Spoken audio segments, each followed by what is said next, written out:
నమస్తే, welcome to Disha TV. ప్రస్తుతం మనతో పాటు హైకోర్టు అడ్వకేట్ పాదూరి శ్రీనివాసరెడ్డి గారు ఉన్నారు. ఈ మధ్యకాలంలో ఒక సీజేపీ తరహాలో ఒక కొత్త మూమెంట్ వచ్చింది, రిజర్వేషన్ హటావో ఆందోళన అని. ఇక ఇన్స్టా పేజ్లో కూడా ఎక్కువ దాదాపు 5 మిలియన్ కూడా దాటిపోయింది. మరి ఈ చర్చ సరైందా, మరి సాధ్యాలేంటో కనుక్కునే ప్రయత్నం చేద్దాం. సార్ నమస్కారం. సార్ నమస్తే సార్. సీజేపీ ఉద్యమం అయిపోయింది, మరోవైపు E20 గురించి కూడా ఒక వైపు ఉద్యమం నడవబోతుంది. ఇదే సందర్భంలో రిజర్వేషన్లు అనేది సవరించాల్సిందే, రద్దు చేయాల్సిందే అంటూ కూడా సమాన విద్య కూడా కావాలంటూ ఒక సోషల్ మీడియా వేదికగా మరొక రకమైన చర్చ నడుస్తుంది. ఎట్లా చూస్తారు? అంటే ఇప్పుడు మీరు ఏదైతే గత 15 రోజుల నుంచి అనుకోండి, ఇది వ్యాంగ్చుక్, సోనం వ్యాంగ్చుక్ అతని నిరాహార దీక్ష ఒక స్టేజ్కి వచ్చింది.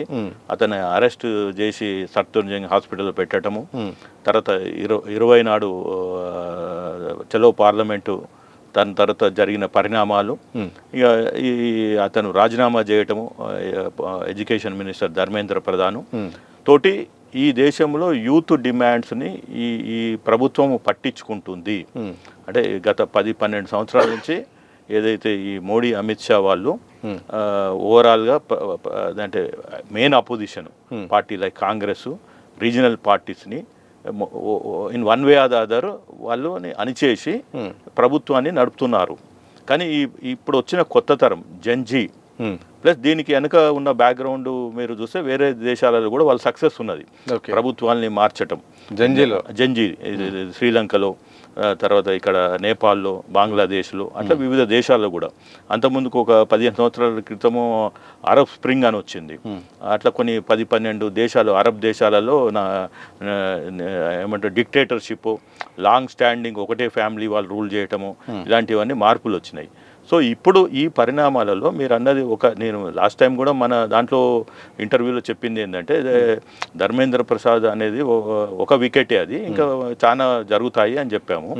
సో ఈ 2-3 రోజుల పరిణామాలు ఏంటిది అంటే, నెక్స్ట్ నితిన్ గడ్కరీ గారిని టార్గెట్ చేస్తున్నారు ఈ E20 ఇథనాల్ మీద.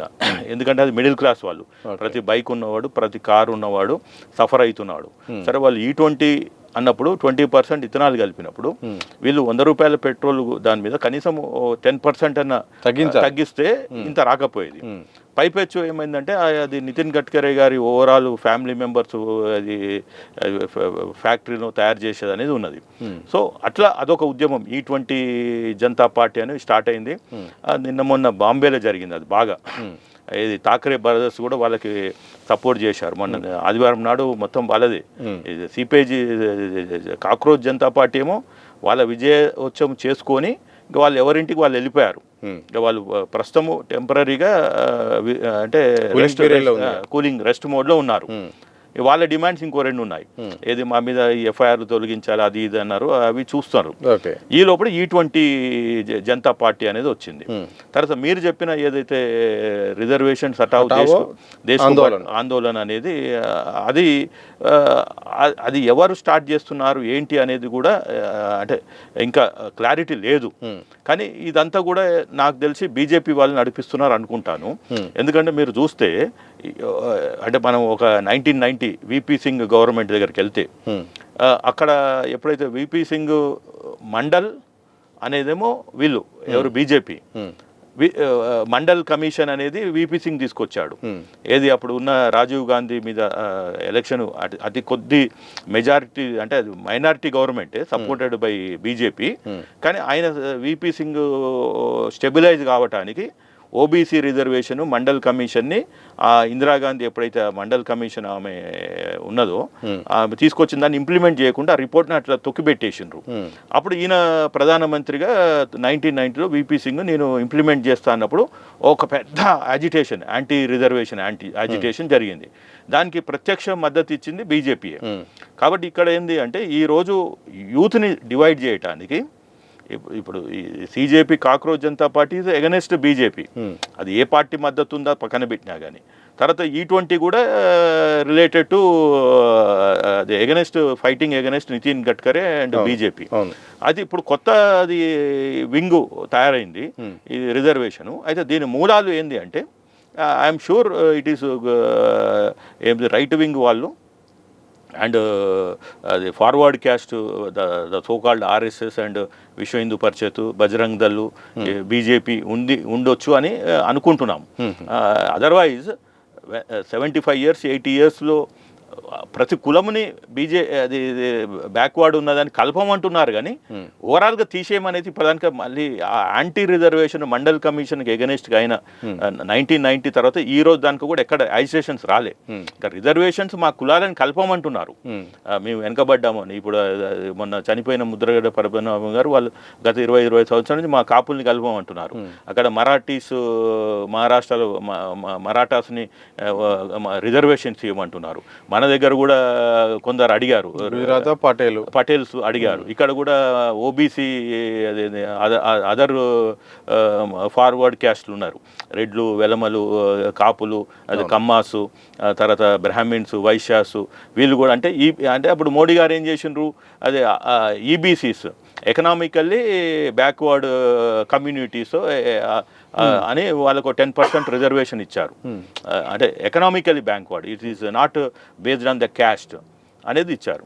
సో ఇప్పుడు ఈ డిమాండ్ ఏదైతుందో రిజర్వేషన్ హటావు దేశ్కు బచావు వాట్ ఎవర్ ఇట్ ఈస్, దీన్ని ఇంకా చూడాలి మనం. అంటే మీరైతే 5 మిలియన్లు వచ్చినాయి అంటున్నారు, ఈ 5 మిలియన్ల నుంచి అది ఎక్కడికి వెళ్తుంది, అది ముందుకు ఎట్లా పోతుందనే చూడాలి. నిజంగా రిజర్వేషన్లు ఏమన్నా సవరించాల్సిన అవసరం ఉందా? ఎందుకంటే ఒకవైపు మాకు ఎంతసేపు ఎన్ని సంవత్సరాలైనా కానీ ఇంకా అసమానత తగ్గలేదు, ఆర్థికంగా ఇంకా బలం కాలేదని కూడా బహుజన వర్గాలు కూడా కోరుకుంటున్నాయి. కులగణన అలాగే ఈ జనగణనతో పాటు కులగణన చేయాలి, రిజర్వేషన్లు కూడా పెంచాలని ఒక డిమాండ్.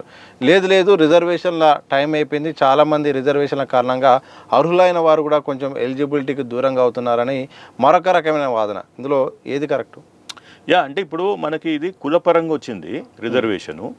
ఇప్పుడు సరే వెనకబడ్డ తరగతులు లేకుంటే అట్టడుగును ఉన్న దళితులు, ట్రైబల్స్ వాళ్ళు ఇప్పుడు ఈ 70-80 సంవత్సరాలలో గణాంకాలు తీసుకుంటే అందులో ఉన్న వాళ్ళే మళ్ళీ రిజర్వేషన్స్ పొందుతున్నారు. అంటే ఈ రాజ్యాంగము 1950 నుంచి ఇంప్లిమెంట్ అయ్యి రిజర్వేషన్స్ ఇంప్లిమెంట్ అయినాక ఇప్పుడు ఒకటే కుటుంబం తీసుకోండి, వాళ్ళ తాత, తండ్రి, ఇప్పుడు వాళ్ళ తరము, వాళ్ళ పిల్లల తరం, అంటే 3-4 తరాలు అనుభవిస్తున్నారు.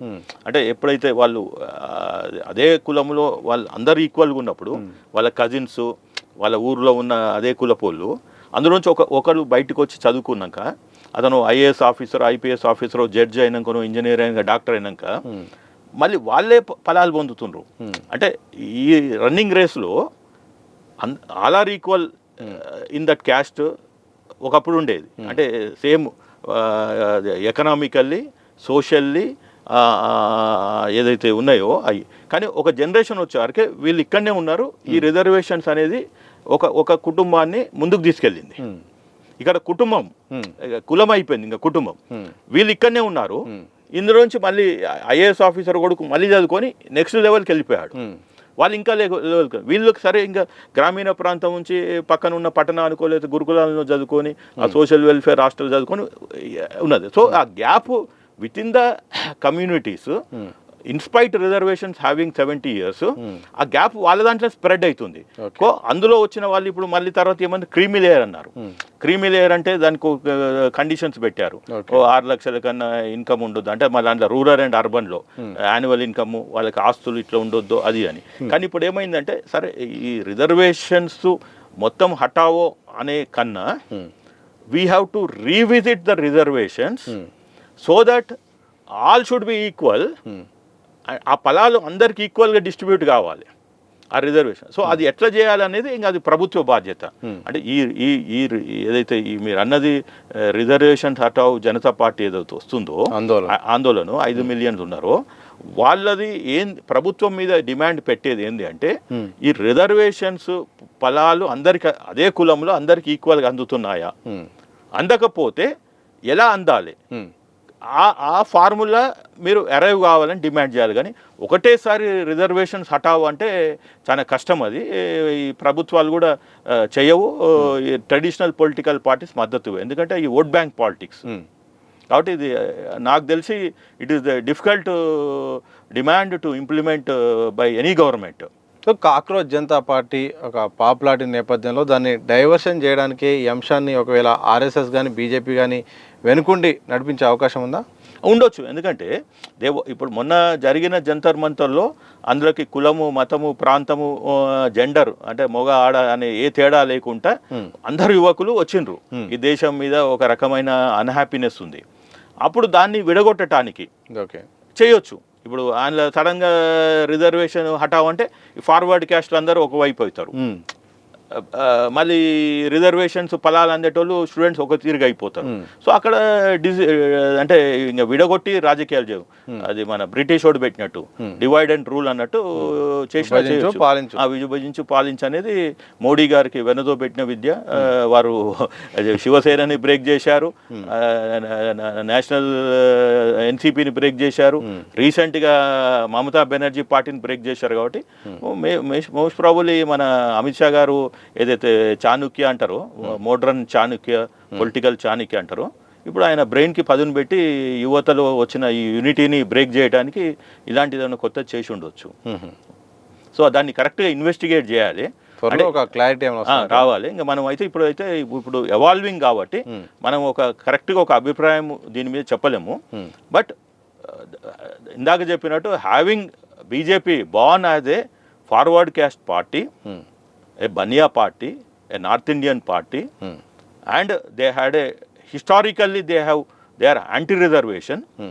1990లో మీరు చూస్తే అప్పుడు విపి సింగ్ ప్రభుత్వానికి వీళ్ళు అది కూడా అది విత్డ్రా చేసుకున్నారు. దే హ్యావ్ సపోర్ట్, గవర్నమెంట్కి సపోర్ట్ కూడా విత్డ్రా చేసుకున్నారు. కాబట్టి మీరు చూస్తే ఇవాళ మీ ఓబీసీని ప్రధానమంత్రిని పెట్టామంటున్నారు, కానీ యాక్చువల్గా మోడీ గారు is not a born OBC, ఇదే కన్వర్టెడ్ ఓబీసీ. మన రేవంత్ రెడ్డి గారు చెప్పినట్టు ఇది డూప్లికేట్ ఓబీసీ. నేనైతే ఆ వర్డ్ యూజ్ చేయను, డూప్లికేట్ అని. వాళ్ళ కులాన్ని మొత్తానికి ఓబీసీలో పెట్టారు. సో అది కాబట్టి జెన్యూన్గా బాన్ ఓబీసీని ఈ రోజు దానిక కూడా మన బీజేపీ పార్టీ ఇటు వాళ్ళ ప్రధానమంత్రి ఇందుకు వాళ్ళకి ఛాన్స్ వచ్చింది, 2 సార్లు వచ్చింది. 2 సార్లు అంటే 96లో ఒకసారి 13 రోజులు విపి వాజ్పేయి గారు ఉన్నారు, 93లో 13 నెలలు ఉన్నారు, మళ్ళీ 99 నుంచి 2004 దాకా 5 సంవత్సరాలు ఉన్నారు, ఇప్పుడు 12 సంవత్సరాలు మోడీ గారు ఉన్నారు. అంటే ఈ దేశానికి బీజేపీ 2 ప్రధానమంత్రులు ఇచ్చింది, అది కూడా యూపీ నుంచి రిప్రజెంట్ చేసిన వాళ్ళే ఇచ్చారు. అందులో 2 బాన్ ఓబీసీ, అదే బాన్ ఫార్వర్డ్ క్యాస్టే. వాజ్పేయి గారు బ్రాహ్మణు, మన మోడీ గారి క్యాస్ట్ నాకు తెలియదు, కానీ ఈజ్ ఏ ఫార్వర్డ్ క్యాస్ట్. కాబట్టి ఇక్కడ క్లియర్గా బీజేపీ అండ్ మన ఆర్ఎస్ఎస్కి అయితే ఈరోజు దానికే ఒక మహిళ కాలేదు, ఒక మైనారిటీ కాలేదు. అంటే మైనారిటీ అంటే ఇది మన not Muslims, other than Brahmins. ఆర్ఎస్ఎస్కి ఎవరు నాకు తెలిసి ఆర్ఎస్ఎస్ హెడ్ కాలేదు. వాళ్ళ డిజిగ్నేషన్ ఏదో చీఫ్ అంటారు, సంఘ సంచాలక్ అంటారు. కాబట్టి ఐ డోంట్ థింక్ మనకి మీరు అన్నట్టు it is the easy guess. Anybody in that 140 crores of population, చిన్న దీని వెనక ఎవరు ఉన్నారు అంటే ఇమ్మీడియట్ గెస్ చేసుకునేది బీజేపీ, ఆర్ఎస్ఎస్ వీళ్ళే ఉంటారు అని క్లారిటీగా అయితే మన ప్రతి పౌరుడు అనుకుంటాడు. ఇది nothing but to divide the student movement.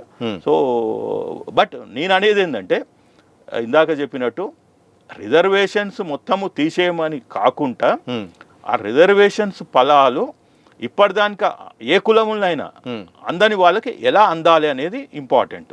దాని మీద ఒక చర్చ జరగాలి, అందులో ఏమైనా సవరణలు చేయాలి.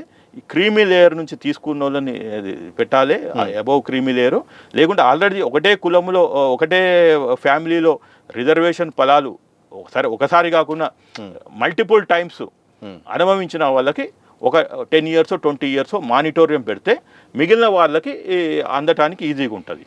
Okay, thank you sir. Thank you.